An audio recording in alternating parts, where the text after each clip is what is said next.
to Welcome to Jackie's Literary Corner. I am Jackie, and as promised, it's time to do a birthday book haul. Well, not just books, I got other stuff as well. But as I'm filming this, my birthday was yesterday.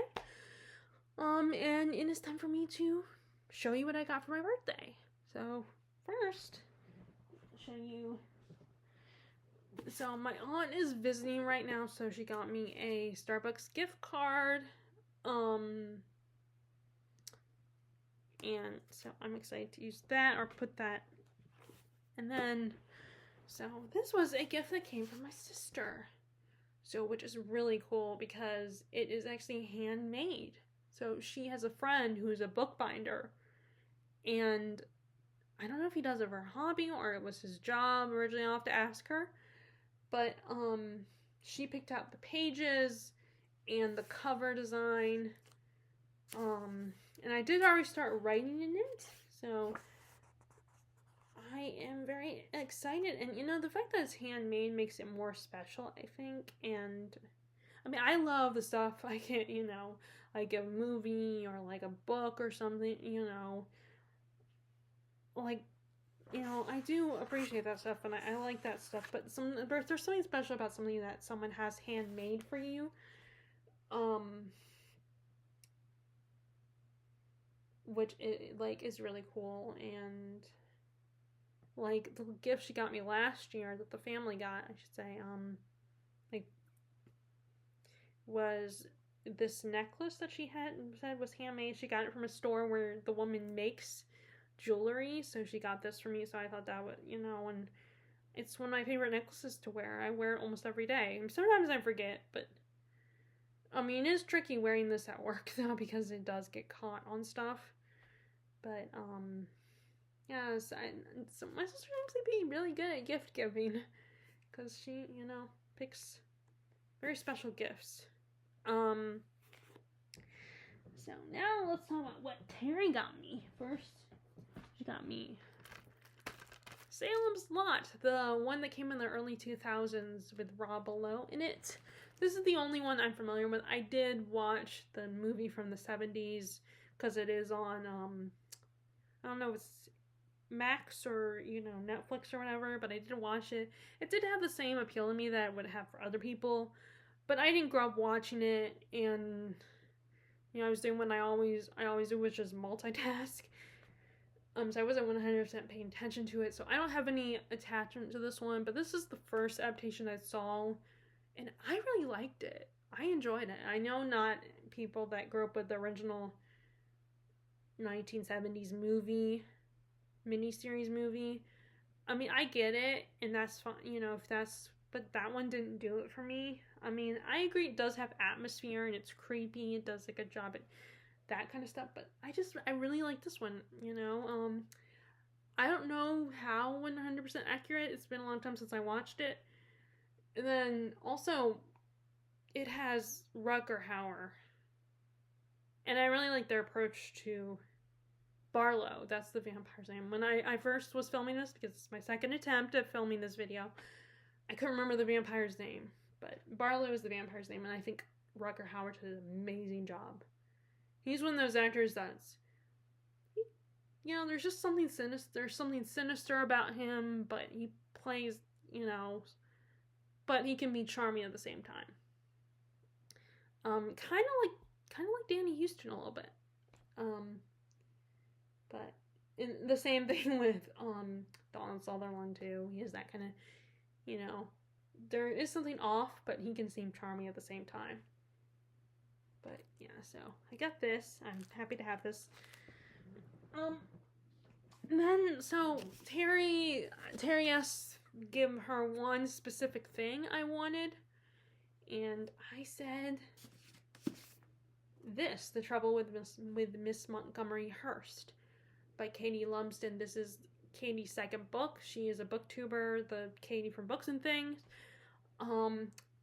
And I did find out later that she doesn't have a US publisher. I mean, I think I might have known that already because Terry and I talked about it, and how, you know, how books will take longer to come if you're getting them from overseas. But I really appreciate she got this for me because I know it probably costs a little bit more. And it is hardback, which is more expensive. But I love the British covers are often better than ours, I think. Not always, occasionally I like our covers, but a little bit better. But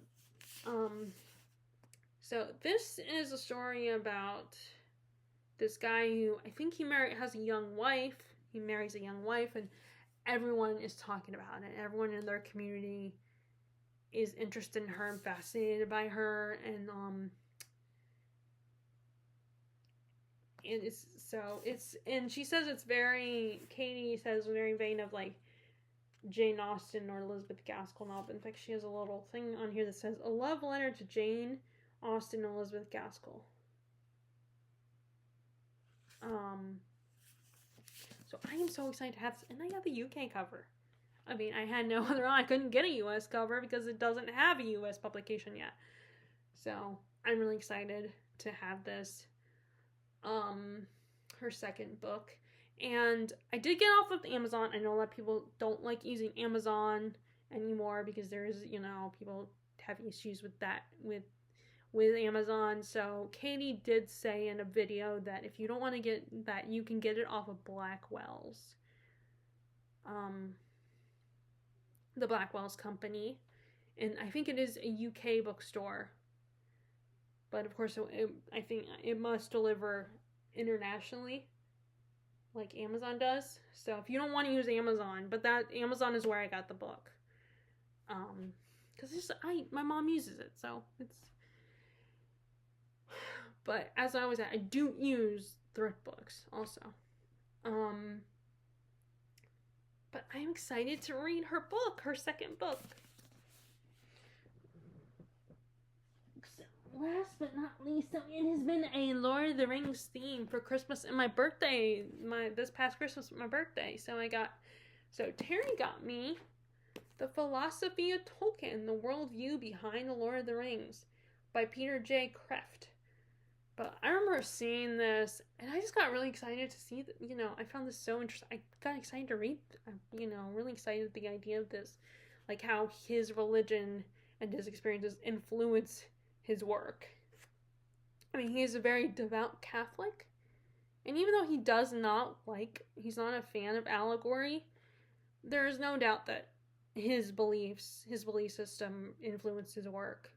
So it would be really cool to read about it and read about his philosophy. And I would love to do kind of an essay. I mean, I'm not a student anymore, so I'm not as motivated to do that, but I would love to write about Tolkien and religion. I think that would be so much fun to do, to really discuss. But yeah, this is going to be really fun to read. And I'm such a nerd. I'm just a big nerd. And then next we have, so this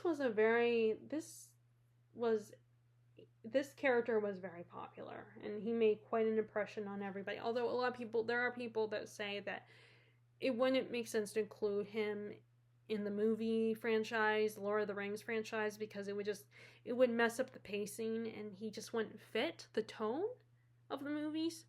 So, but that is Tom Bombadil, and this is the Adventures of Tom Bombadil. So this is a book all about his adventures and the poems Tolkien wrote for the character, and I'm really excited to get to know this character because everyone loves this character. Everyone talks about him, and everyone had really strong opinions when it turns out that he was brought into the Rings of Power TV series, which people already have problems with that series. I haven't watched it yet, but I know hardcore fans of Lord of the Rings have been very critical of it.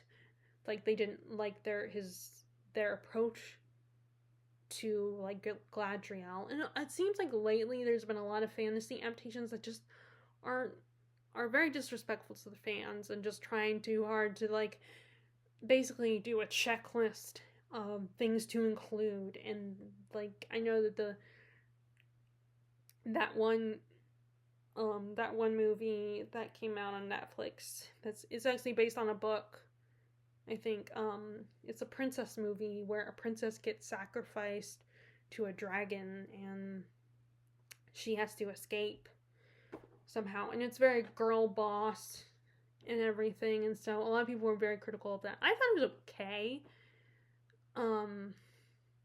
But yeah, I definitely miss stories when they have a romance. I like romance. And this is coming from someone who does not date and all, is not interested in, romance personally, but I do like a good romance in my stories. And so I kind of miss those princess stories where, she finds love and stuff, finds true love and everything. But anyway, we're not talking about that. I only bring that up because, people are not happy with the Lord of the Rings, Rings of Power adaptation. Well, it's not an adaptation. It's actually, it's based on Silmarillion, but it's not, I don't think it's a direct adaptation. Maybe it is, I don't know. But, yeah, the character was brought into season 2 of that show. But yeah, I'm excited to read the original source material and learn about this character, why everyone loves this character, and why this character made such an impression. I actually am up to that point in the book. Which, yeah, it's kind of really sad that I still have not read Lord of the Rings. I've read The Hobbit 3 times, but I've not read Lord of the Rings. I've started it, but I haven't continued with it lately, so I need to read it. But anyway, there's this one. I am excited. And last but not least, oh wait, that's all of them. Okay, so now let's talk about my gifts for my mom and dad. So first we have, so my mom got me this. In case you can't read it, it says, I rescue books trapped in the bookstore. I'm not a hoarder, I'm a hero. And I was just thinking how I wish there were more book-related t-shirts. Like, you have t-shirts for shows and movies, and they have their characters and music and sports and all that, but they don't have enough book-related t-shirts. Like, now you can get them online, but when I go to the store, I don't see book-related t-shirts. I see TV show, movie t-shirts, and name brand t-shirts, t-shirts for sports and all that, but not book t-shirts. So I want to see more of that. So yeah, I really am enjoying all the t-shirts that I'm getting that are book-related. I think I'm wearing one of them now, because the book was better. Although, to be fair, I don't entirely agree with that, because sometimes I do think TV and movie adaptations can do a good job to make it. But yeah, so I got this. And then I also got these colored pencils.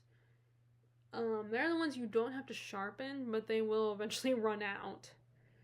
But yeah, I got some of those a couple years ago, and I liked using them, but some of them were starting to run out. So I did need some new ones. I didn't even mention these to my mom. I might have mentioned something in a passing, but I think she got some for my nephews and my niece because they like to color. So she got these for me too because I think she probably got them at Target or the dollar store. So I really like these. It's funny that there's always a white one, a white marker, a white color pencil or crayon, but there's no point in using it. So yeah, it's kind of funny that they always have a white, but it's like, why use white? It's not gonna, you're not gonna tell. You're not gonna be able to tell. You're not gonna see it. But anyway, so the last news is, like I said, it's been a Lord of the Rings theme lately, as far as my gifts go. I asked for it. So we have The Nature of Middle-earth. These 2 books are not by Christopher Tolkien. Were not edited by Christopher, but